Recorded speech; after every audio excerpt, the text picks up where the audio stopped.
What up guys? Infusing 101 with the Mason Pot fam. If it's your first time here, consider checking out some more videos. So I get a lot of questions both on this channel and TrueBuds TV, and I figured let's do an Infusing 101 and see what's good. So in general, people have been infusing for thousands of years. You can take it all the way back to like the first herbal infusions with tea, I think like 4,000 years ago.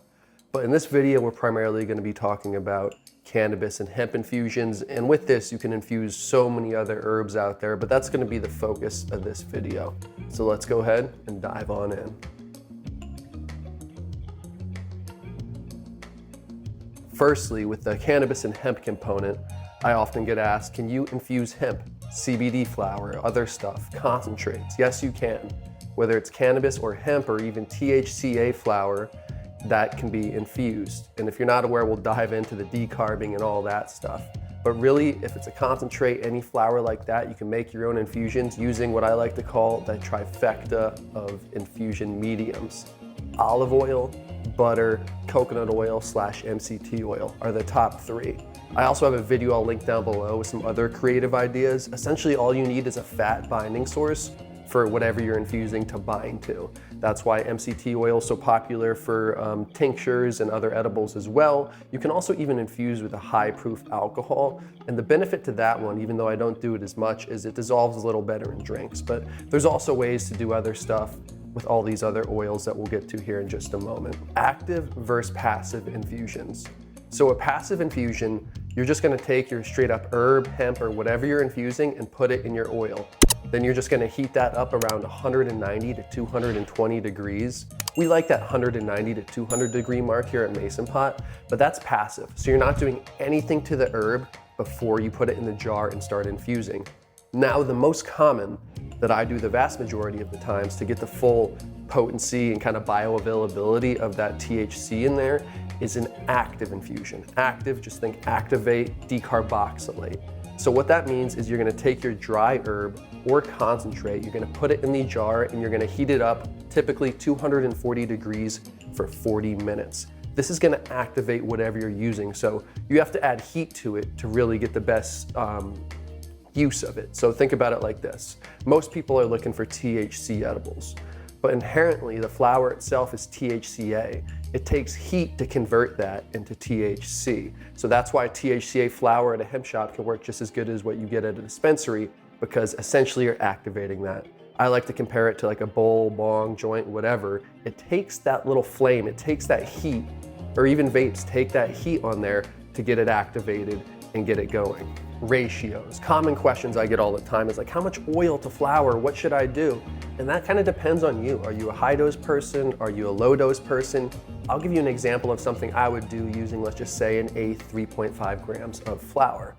I would break it down by hand or grind it up. I'd put it in the Mason Pot jar, and then I would just top it enough so that oil barely tops the flour. You don't want to see anything dry popping over top there.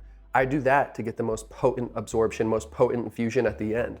Now, if you're somebody that wants to do a lower dose, by all means, add 1 cup, 2 cups, and you can have a really mellow, low dose experience there. So if you know your potency or you want to dial it in, that's a good way to do it. Again, though, with the potent stuff, you could even take that finished olive oil that I made that's super potent, and you could put it in a little tincture thing and take a couple drops, test it out, find what works for you. And we have tons of videos on calculating your edible dosage, cost, and all that stuff. It's kind of crazy. You could go buy like a $35 eighth at a dispensary that's 30% potency, and that's going to give you about 1,000 milligrams of infusion. Now, when you compare that to the typical distillate edible out there, that's like 1 or 2 packs of a lesser quality product. Now, why I'm on that, that's the beauty of flower infusions, concentrate infusions, is it has the entourage effect, a full effect where all the cannabinoids are acting together synergistically, or the vast majority of them. So you're really getting a fuller, better effect for a better price point. And I have several videos addressing the entourage effect, terpenes, cannabinoids. I'll link several of those below, and feel free to just scroll the channels and take a deep dive as well. Another great question is timing. How long should I infuse for? Again, this can be a personal preference thing, and I've experimented with it over the years, and it depends on the batch size and how much I'm doing. But a good rule of thumb in general is 2 to 4 hours. I believe anytime after that, you kind of hit a point of diminishing return where you might be getting more charred taste. There might be some other stuff going on. You might have some terpene burn off. You'll probably have flavonoid burn off. You might even have cannabinoid burn off as well at that point. Again, if you're doing a huge batch, maybe go longer, maybe go lower and slower for a while. I've done batches for up to 10 to 12 hours, really low. I've done batches for 6, but my go-to lately just is 2 to 4 hours. Even going on that lower side a little bit too, take it out, let that residual heat do the work. So that's just my general 2 cents on timing. I'm curious what you guys think about timing if you have infused before. Just remember, 2 to 4, you're all good. What is the best medium? I alluded to my trifecta earlier: olive oil, butter, coconut oil / MCT oil. These, in my opinion, are the best. And what I do the most often is MCT oil because I love my tinctures. However, I've been getting really into the olive oil game too, even as a tincture, also with cooking. You can get really creative with your infusions. Butter, of course, is nice to have if you're doing baked goods. If you're doing like melt and pour gummies, I recommend using unrefined coconut oil. And in general, try to find the best oils possible. Unrefined / virgin coconut oil. Get a high quality virgin olive oil.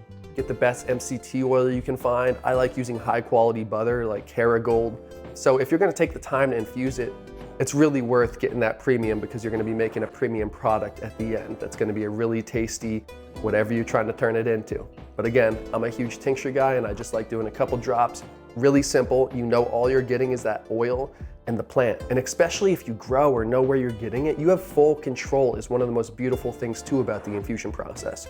You don't have to wonder, where did this come from? What lab? Was lab test, you know, because you made it and you got it from where you know, especially if you grow. Just making rhymes over here for you guys. Storage, like what is the best way to keep my infused oil?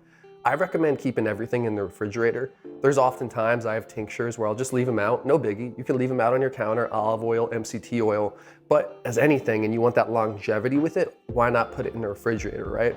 I don't know if you've been to a dispensary and you've seen they keep all their concentrates, if they're doing it right, in a refrigerator. That's because it's gonna maintain that better. You could even do the same thing with your flour. There's just so much flour in dispensaries. You could even store your stuff like flour in the freezer and it will help.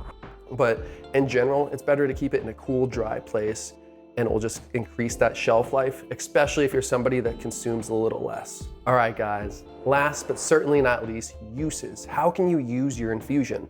I've alluded to it throughout this video, but my personal favorite way is typically just a quick MCT oil or olive oil tincture. However, I even love taking that tincture, putting it on gummies, putting it in coffee, a coconut oil smoothie, baked goods with the butter. You can get really creative and really dial it in. If you think about it, most food that is cooked usually has some type of like oil in there, olive oil, butter. MCT oil is not as common, but it's really good and healthy for you as well.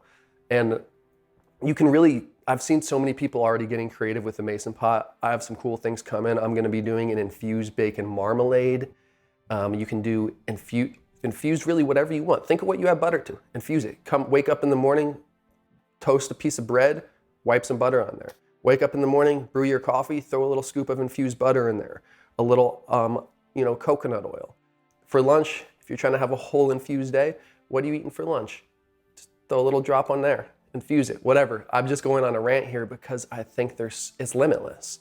And as more people learn about it, and as more people get infusing, it's just gonna be a more booming industry. It's just gonna keep growing. And so I'm just pumped that the Mason pot is here. If you're curious and wanna learn more about the Mason Pot Kit Infuser, just head to our website, masonpot.com, subscribe here. And as always, guys, thank you for posting up, and also TrueBuds TV. There's a lot of content on there too. So thanks for this chilling, guys, for this deep dive. I know it was pretty long, but again, it's Infusions 101. So I think that answered most of the questions I have gotten in the past, and I hope this video finds you well. Peace.